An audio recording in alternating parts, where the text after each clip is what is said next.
So today we want to thank Tess for being our camera person and recording the lecture for us. We're going to start with chapter 1 from the Superheroes and Philosophy text. So if you would turn in your books to page 3.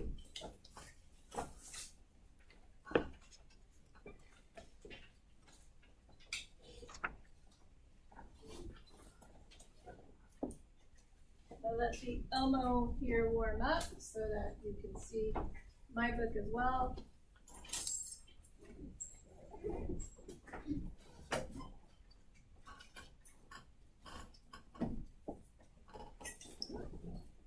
Is that large enough, or do I need to zoom in more? I need a thumbs up or a thumbs down. All right, so we're all good here. Okay, so let's review a little bit for the essay instructions for essay 1.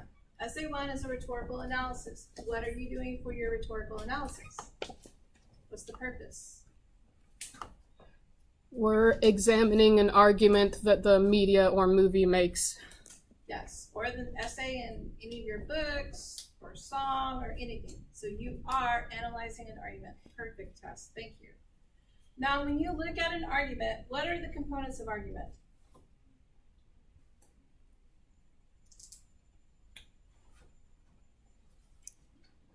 The claim, the subclaim, the thesis, Perfect. evidence. Yes, so your claim is your thesis, and your thesis is supported by your subclaims.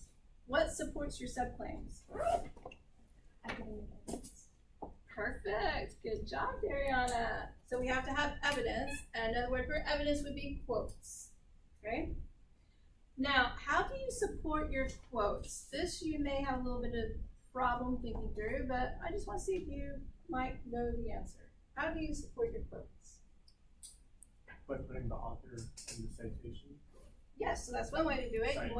You want to give credit to whoever wrote the quote. Do you have like a leading sentence into the quote and then like or not a quote, but a sentence after kind of explaining how you're trying? Excellent. Yes, that's exactly what I was looking for. So you want to lead into the quote, which means that you want to introduce what you're about to talk about, what quote you're going to use. And then you're going to have your quote. And then you want to explicate, which is just a fancy word for explain the quote.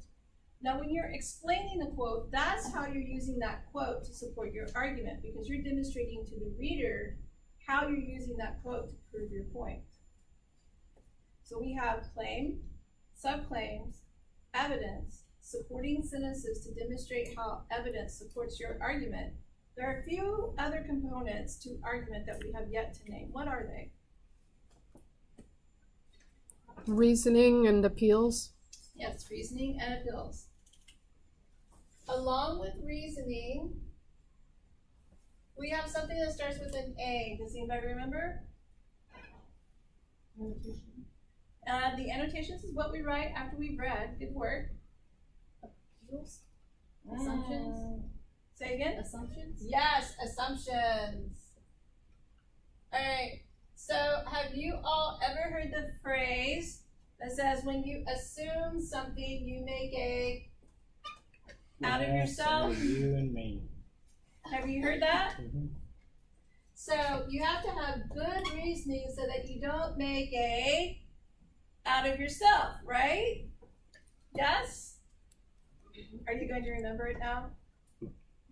You're like, gee, professor, that's really G-rated. You're not even saying the word I know. It's just how I am.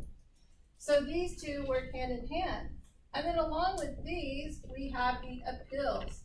Does anybody remember what those appeals are? Ethos, logos, and pathos. Awesome. Okay, so ethos. Who is ethos? Hold on. Credibility. Say it one more time. Credibility. Yes, it is your credibility as the writer. Good job. What is pathos? Emotion. Say again. Emotion. Yes, it is the emotion. And what is logos? Logic. Perfect. It's logic, and it's also the physical Evidence. What are you writing? It's the text, right? So it's the actual text that you, as the writer, are creating, and you're using emotion to create the text. So we have ethos, pathos, and logos. Ethos is credibility, pathos is emotion, logos is logic, which is the text itself. So these are parts of an argument. What is the one thing that you want to stay away from in an argument? What will tear your argument down? Fallacies. Aye. Back here in the back? Fallacies. Yes, fallacies. So you do not want to have any fallacies at all in your argument. Why do we not want fallacies? What are they, Jacob? Basically, there are holes in the text where the author didn't provide enough fact to prove the claim that they were making. Yes, you are right. So fallacies are errors in logic. Errors in logic provide, as Jacob said, holes in your text, and you can have what's called a naysayer. You are going to want to know this word, because you're going to be using this word a lot this semester. A naysayer come in and say, hey, you're wrong. What are you thinking? Superman isn't selfish. Come on, you idiot. Think better, right? Now they wouldn't call you an idiot. Well, they might in this society, right? So a naysayer is somebody who's going to speak against your argument. Now that we have reviewed the components of argument, I want you to be thinking about the components of argument while we go through chapter 1 and chapter 2 in the Superheroes textbook. Because this is what I'm wanting you to do all semester long. I want you to analyze arguments.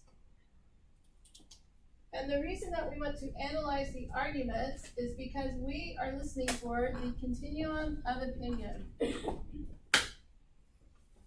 We are entering the conversation by first doing what?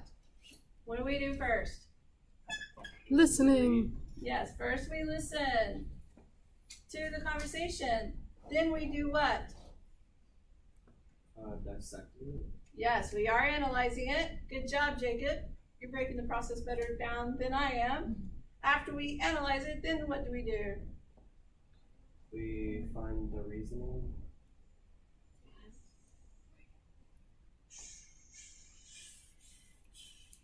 What do you do?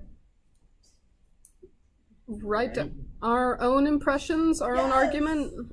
Yes, yes. And as Camille said, it would be an annotation, right? So first we're going to write an annotation, and then we're going to respond to the conversation.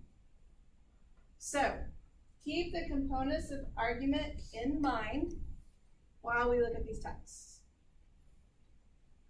That'd be a great place to stop. Okay.